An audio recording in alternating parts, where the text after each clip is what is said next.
اعوذ باللہ من الشیطان الرجیم بسم اللہ الرحمن الرحیم وَإِذْ آتَيْنَا مُوسَى الْكِتَابَ وَالْفُرْقَانَ لَعَلَّكُمْ تَهْتَدُونَ صدق اللہ العظیم رب اشرح لي صدری ويسر لي أمري واحلل عقدۃ من لسانی یفقهوا قولی اللهم أرنا الحق حقا وارزقنا اتباعه وأرنا الباطل باطلا وارزقنا اجتنابه آمین یا رب العالمین۔ دوستو اور بزرگوں، سورہ بقرہ اور آیت نمبر 53 ہے۔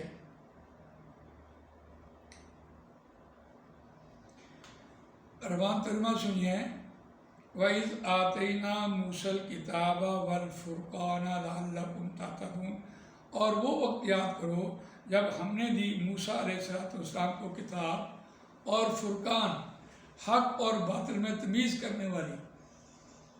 اور یہ حق اور باطل میں تمیز کرنے والی یہی بات سمجھ آتی ہے کہ جو توریت ہے یہ پہلی آسمانی کتاب ہے اور وہ شریعت تھی۔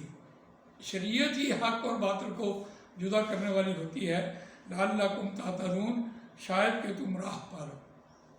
بہت خوبصورت آیت ہے۔ اب یہ وہ سین بیان ہو رہا ہے کہ حضرت موسیٰ علیہ السلام جب واپس آئے ہیں کوہ طور سے، اور پھر قوم نے بچڑے کی پوجا کی، تو جو بھی سرزنشی کی اللہ تعالیٰ نے ان کا وہ گناہ معاف کیا، اور اب توریت کی جو تختیاں تھیں وہ لا پھینکی کہ یہ میں توریت لایا ہوں، اب تم اس پر عمل کرو۔ یہ بالکل وہی بات ہے جیسے کہ قرآن مجید ہمارے پاس نبی اکرم صلی اللہ علیہ وسلم کے ذریعے آیا، اور وہ دوسری شریعت تھی۔ پہلی شریعت حق اور باطل میں فرق کرنے والی توریت تھی، اور اس کے بعد زبور آئی ہے، اور اس کے بعد انجیل آئی ہے۔ وہ دو کتابیں جو ہیں وہ بھی توریت کی تشریح تھی، کیونکہ یہودیوں نے توریت میں تحریف کر لی تھی، اس کو بدل دیا تھا۔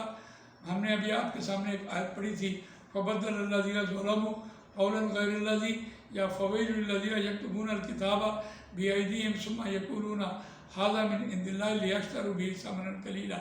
تو اپنے تھوڑے سے مول کے عوض انہوں نے اس کو تحریف کی اور اس کو بدل ڈالا، اور اس کی یعنی تعویذوں کے طور پر انہوں نے اپنا مفاد حاصل کرنا شروع کیا۔ تو یقیناً یہ شریعت جو ہے یہ فرقان ہوتی ہے، حق اور باطل میں تمیز کرنے والی ہوتی ہے۔ اب قوم کے پاس کوئی حجت باقی نہ رہی کہ قرآن مجید نے یہ کہا کہ وَإِذْ آتَيْنَا مُوسَى الْكِتَابَ وَالْفُرْقَانَ لَعَلَّكُمْ تَهْتَدُونَ۔ اب دیکھیے اس پر انہوں نے عمل کرنا ہے، اور اس کو اختیار کرنا ہے، اس پر ایمان لانا ہے، اس کو دوسروں تک پہنچانا ہے، اس کو سیکھنا ہے، دوسروں تک پہنچانا ہے، تب ان کا وہ اور اس کو نافذ کرنا ہے، تب یہ عمل ان کا پورا ہوتا ہے، ورنہ نہیں ہوتا۔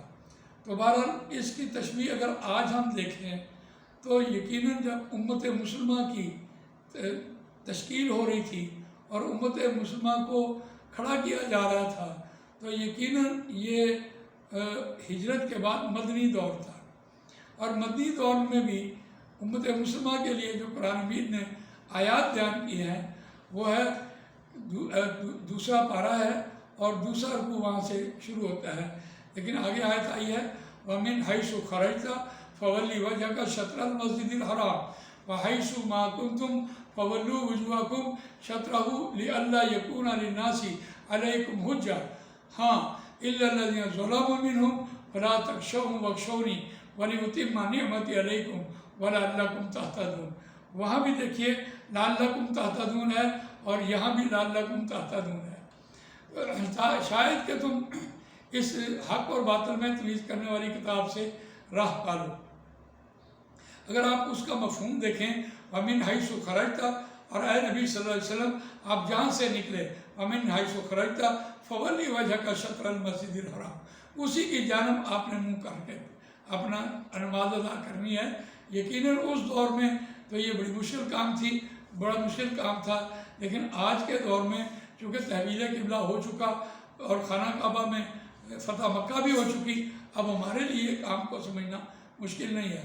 لیکن یہ بات اس وقت بات کہی جا رہی تھی ومن حیث خرجت فولی وجهک شطر المسجد الحرام وحیث ما کنتم فولوا وجوہکم شطرہ لئلا یکون للناس علیکم حجہ۔ ہاں تمہارے خلاف تم اتنی اس کی دعوت دو کہ تمہارے خلاف کل کوئی شخص جو ظالم ہے وہ کوئی شخص تمہارے خلاف کوئی حجت نہ لے کے آ جائے کہ یا اللہ اس نے خود ہی اسلام پر عمل کیا، نمازیں پڑھی، روزہ رکھے، حج کی، زکوٰۃ دی، جھوٹی بولا، بے ایمانی نہیں کی، اس نے ہمیں کبھی اسلام کی دعوت نہیں دی تھی۔ ہاں اگر آپ کے خلاف کوئی ظالم آدمی اٹھ کر یہ پٹیشن لے کر چلا جائے، دعویٰ دائر کرے، تو یقیناً آپ وہاں اللہ تعالیٰ نے کہا کہ آپ اللہ تعالیٰ اس کی بات، ظالم کی بات نہیں مانے گا۔ ہاں لیکن اگر آپ ان سے مجھ سے ڈرتے رہے اور ان سے نہ ڈرے تو پھر کیا ہوگا؟ اب پھر آیت سنیے، یہ دوسرا پارہ ہے، وَمِنْ حَيْثُ خَرَجْتَ فَوَلِّ وَجْهَكَ شَطْرَ الْمَسْجِدِ الْحَرَامِ وَحَيْثُ مَا كُنْتُمْ فَوَلُّوا وُجُوهَكُمْ شَطْرَهُ لِئَلَّا يَكُونَ لِلنَّاسِ عَلَيْكُمْ حُجَّةٌ، تاکہ اللہ تعالیٰ تم پر ایک پورے کل قیامت والے دن کوئی شخص تمہارے خلاف کوئی عذر پیش نہ کرے۔ ہاں الا الذین ظلموا منہم، مگر وہ لوگ جنہوں نے اس دنیا میں شرک کیا ہوگا، ظلم زیادتی کی ہوگی، اللہ تعالیٰ کہتا ہے میں ان کا کہا نہیں مانوں گا۔ لیکن فلا تخشوہم واخشونی، بس تم نے ان کا کہا نہیں ماننا، ان سے نہیں ڈرنا، واخشونی تم مجھ سے ڈرتے رہنا۔ اہل ایمان کو یہ کہا جا رہا تھا کہ بلا شبہ آپ مدینے میں ہیں اور یہودی آپ کے مخالف ہیں، لیکن بہرحال آپ نے ان سے نہیں ڈرنا۔ اگر آپ مجھ سے ڈرتے رہے اور وَلِأُتِمَّ نِعْمَتِي عَلَيْكُمْ، تاکہ میں پورا کروں اپنی نعمت کو، وَلَعَلَّكُمْ نِعْمَتِي عَلَيْكُمْ وَلَعَلَّكُمْ تَهْتَدُونَ،